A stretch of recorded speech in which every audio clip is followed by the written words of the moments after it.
Hello everybody, welcome back to the channel, or if you're new here, hi, my name is Bash Harry, this is the Harry Knit, and we're doing a video that's a little bit different. We're talking about money, specifically how much YouTube paid me in 2024. Money talk, specifically about income and finances, can be very, very weird. It's very awkward, we don't really like talking about it, but I find it very fascinating, especially being on YouTube, making content about craft specifically.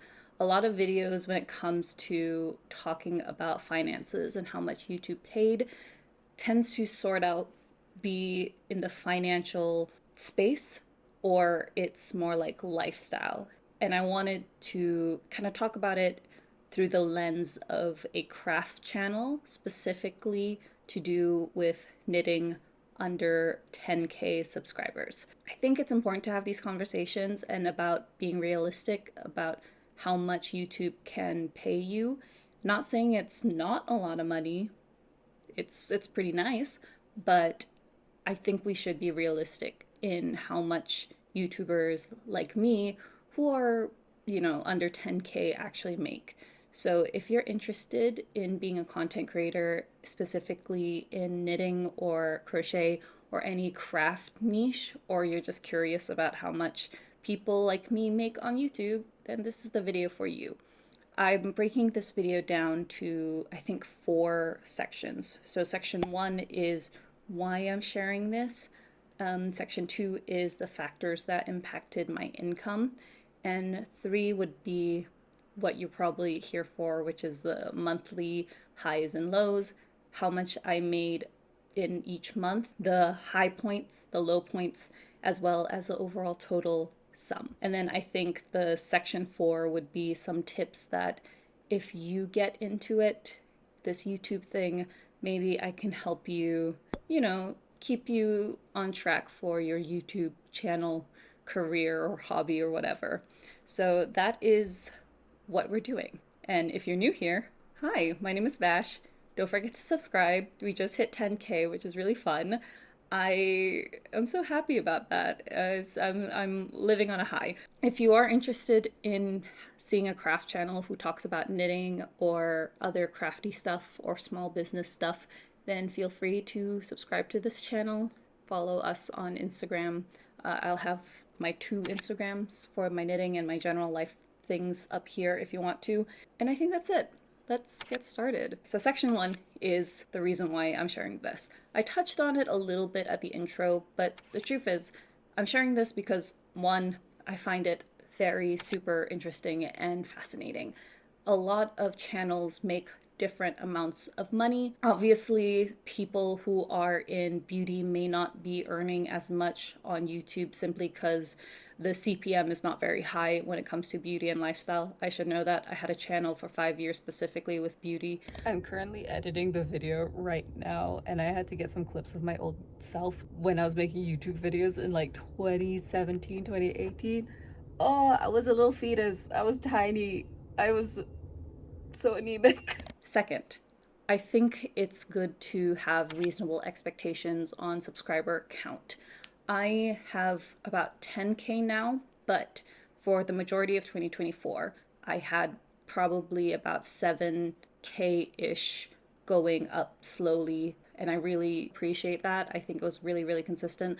I didn't have any incredibly viral videos that are happening, but I did have videos that went a little bit popular, I think. Definitely a lot more views on it than intended. And then I also want to point out that I just hit 10K this month. I think I hit it on the 1st of January, which is a great way to start the new year. But yeah, for the most of 2024, only had probably less than 10K. So this video is specifically about what you can do with under 10K. 3, I think it's a fun roundup. I think it's really nice to just kind of look back at the year, maybe some points on, what I did right, what I did wrong, what could be improved, all of that personal growth, mindset, yada, yada, yada. And also, final point, I'm sharing this because the start of the year, a lot of people are interested in starting a YouTube channel. And that's totally great. I think YouTube is a great hobby to do. I think it's a really fun career. It's nice to document your life whether that is in a podcast form or journals or vlogs. I will honestly commend anyone who is making videos for themselves. This is the reasons why I'm talking about this. It's okay if you disagree with any reasons why. Maybe it's a bit, out there. It's cool. It's chill. This is not the video for you, but if it is, then please stay.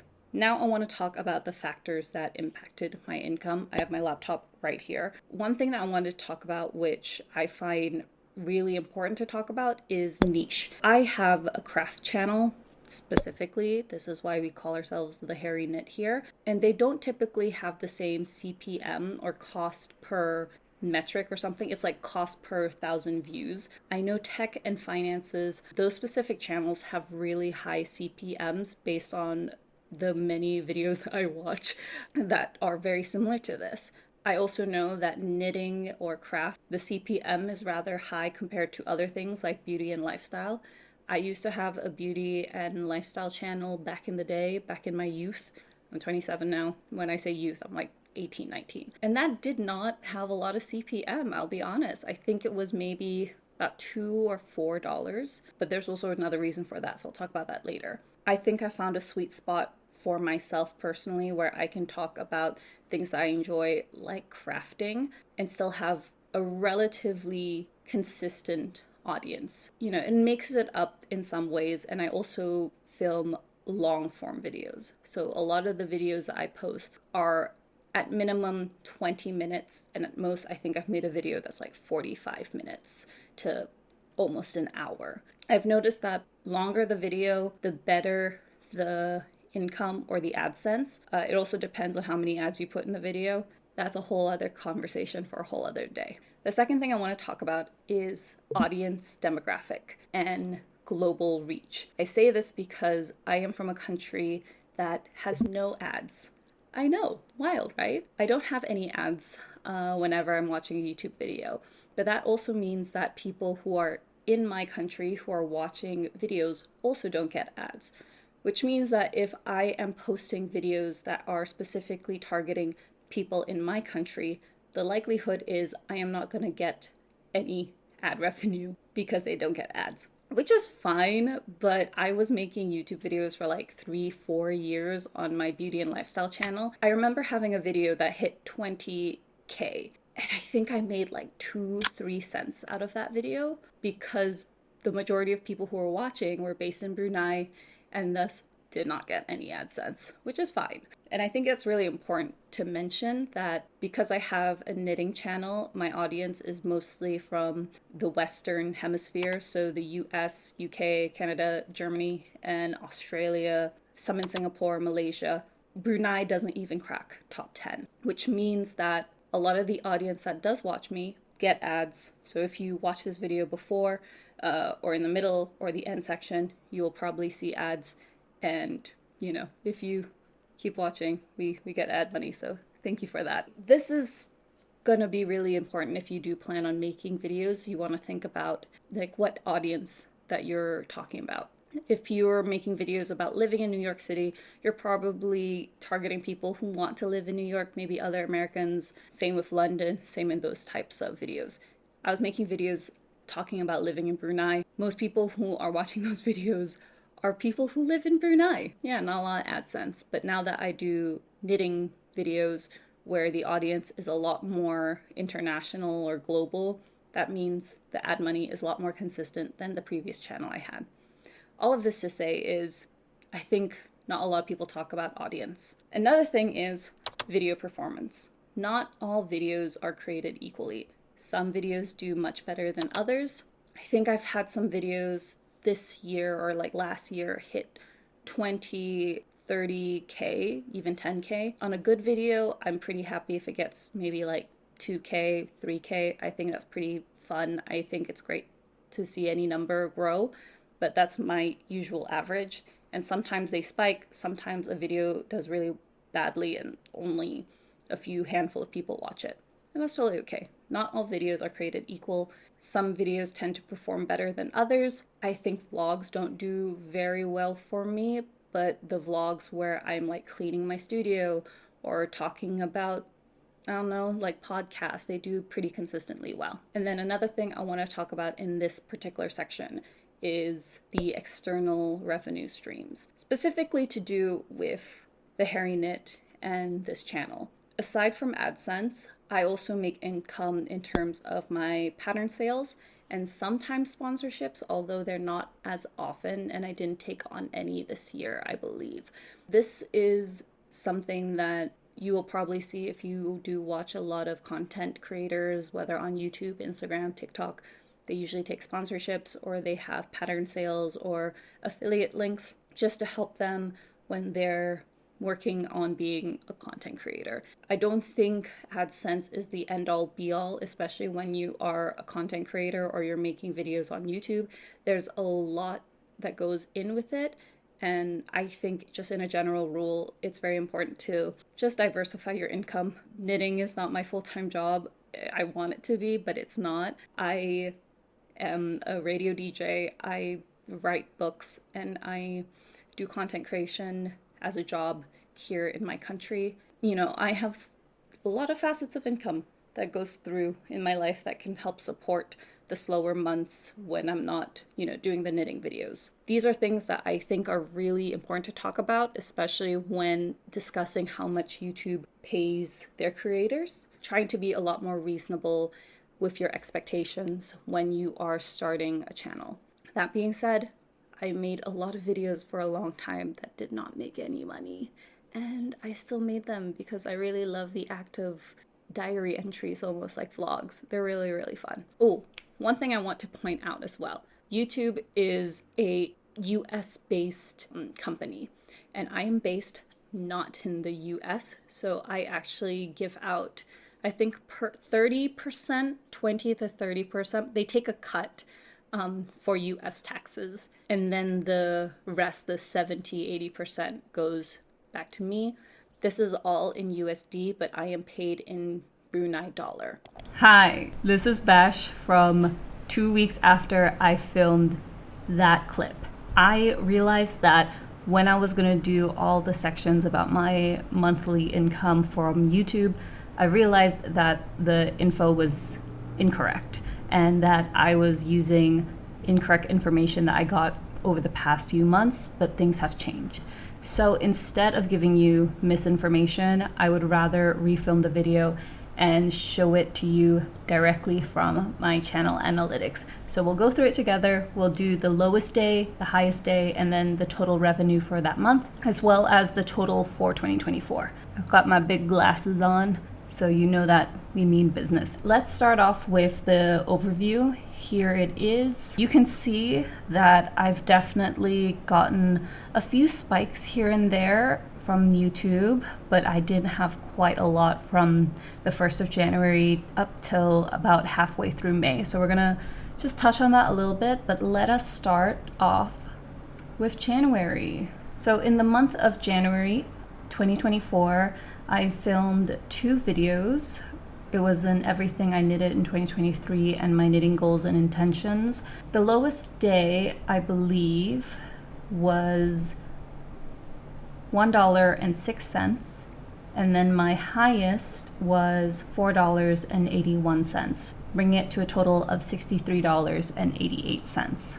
In February, I only posted 1 video, which is knitting podcast, I think. Yeah, it was my knitting podcast. And that was the day that my income peaked. But I'll go with the lowest first. The lowest being 90 cents on the 29th of February. And then my highest being when I posted that video at $2.59, bringing the total to $43.39. In March, I made 2 videos, also a podcast, I think a podcast and a yarn haul. My lowest day being 96 cents on the 1st of March, and my highest was $6.88 after I did my Singapore yarn haul, bringing the total to March at $59.41. In April, I also only posted about 2 videos, my lowest day being 86 cents, and then my highest is $2.33 after I posted a podcast episode, bringing my total revenue for the month of April at $40.90. I'm going to take a pause here because I want to mention that I wasn't posting consistently. I was posting maybe 1 or 2 videos a month, and that definitely affected the income that I was generating from YouTube. I think I was really busy preparing wedding stuff, so I wasn't able to commit to YouTube in the same way that I had been doing since May. But as you can see, I was still generating income, even if it was like 80 cents, 90 cents, up to $2.33. You will see that after I started posting consistently, that the income does grow.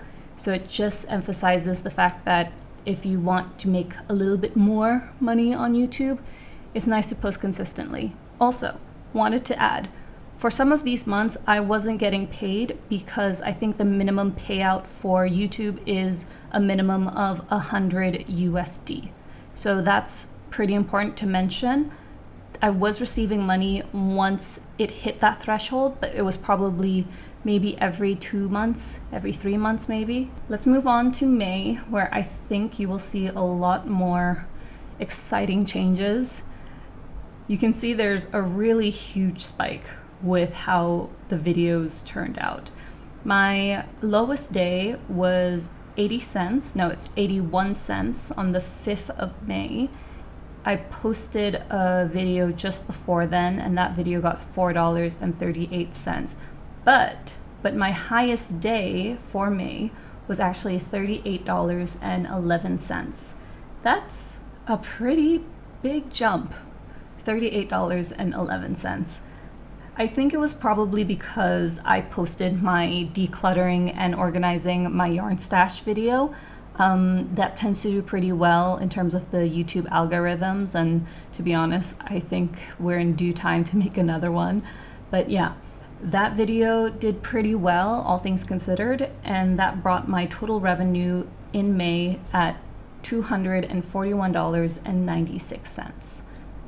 So it was a pretty big jump compared to April. Well, I should also mention this was also the month that I started posting videos a lot more consistently. I think I posted 1 video every single week, and I kept that up for the rest of the year, save maybe 1 missed week here and there. In June was where I also kind of played around with shorts, but to be honest, I don't see a lot of income at shorts. I think it was like maybe 7-10 cents, maybe $5 at most. But my lowest month here in June was $2.27, and my highest being $15.13 after I posted my knitting podcast, bringing my total to June at $181.43. In July, I was posting pretty consistently, though I did take a week off from posting, and that was because I was on my honeymoon. I wanted a break, so I took a break. My lowest day was $1.31, I believe. And then my highest day was Monday, 29th July 2024 at $14.88. I think it was also a yarn haul from my honeymoon. That brings the total to $134.67. In August, I posted 4 videos actually, and I'll talk about that later. My lowest day was $2.69, and my highest was $30.68, bringing the total to $319.16. The reason why that there's a huge spike here is because I posted a video that I did not realize was gonna get quite divisive. And I decided to just private it. I thought it was just much easier. And just for general health reasons, I think it was easier to keep that video private. I don't think it was an overtly negative video, but it did touch on some points that people might have considered controversial.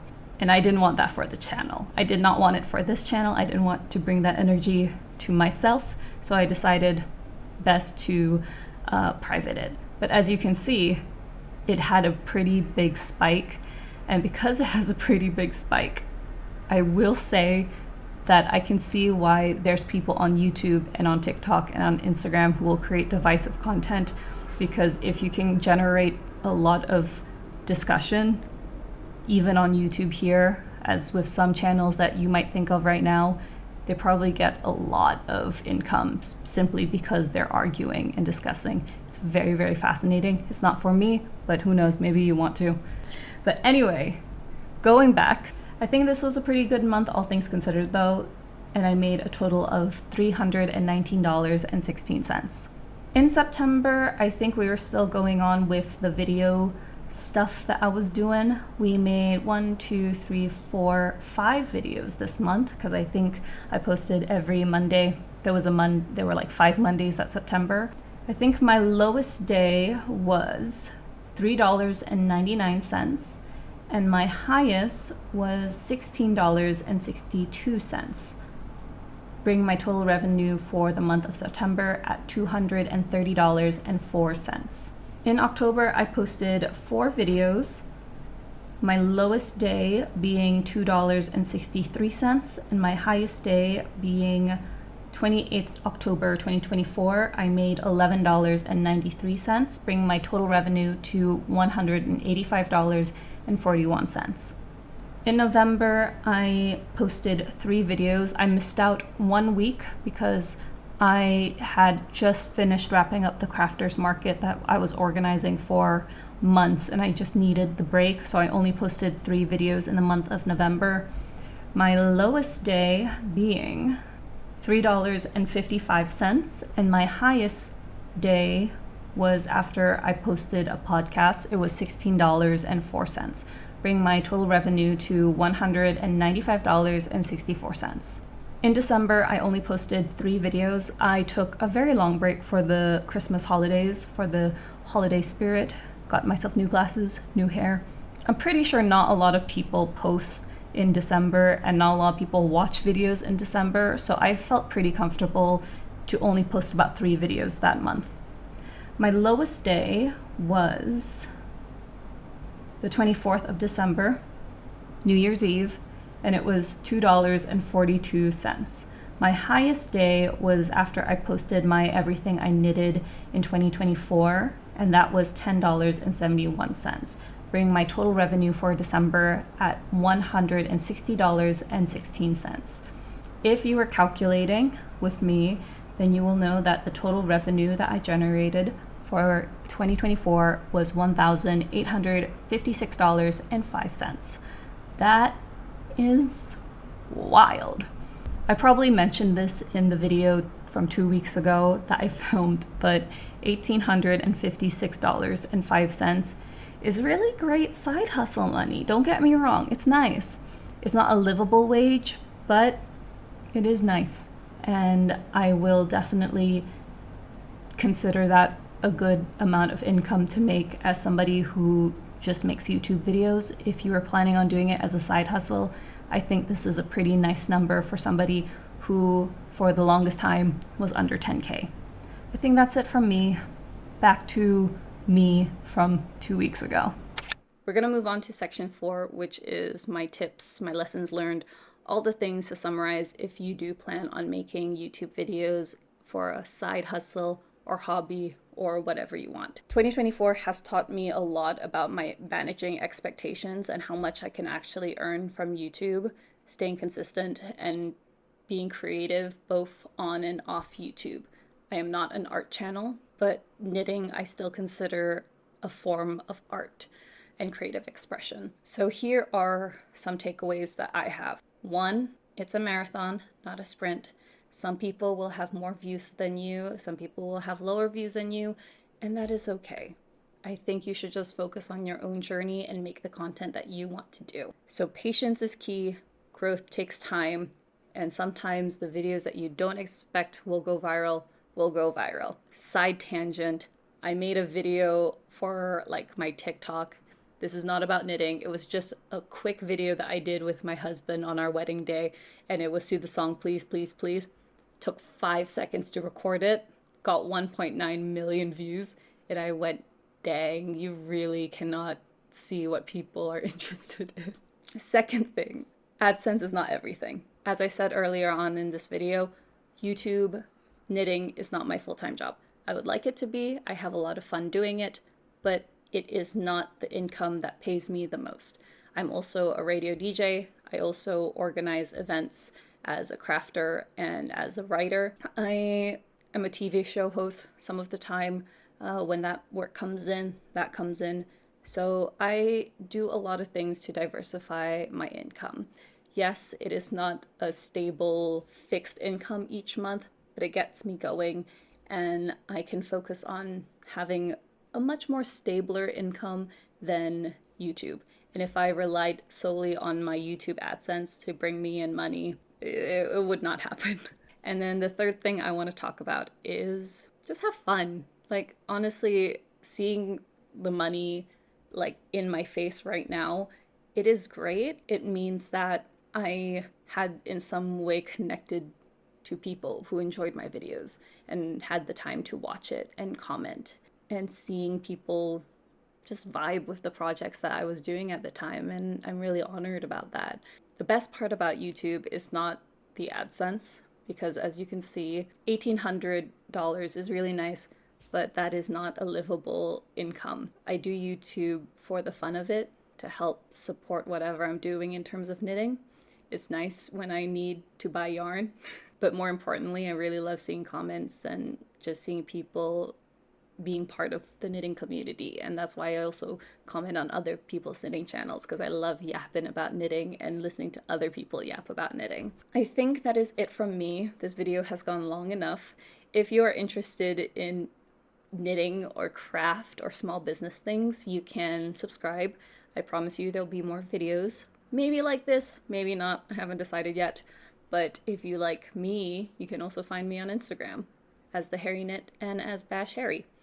Or on TikTok. You want to see that video of me calling my husband the mother fricker? You can find it there.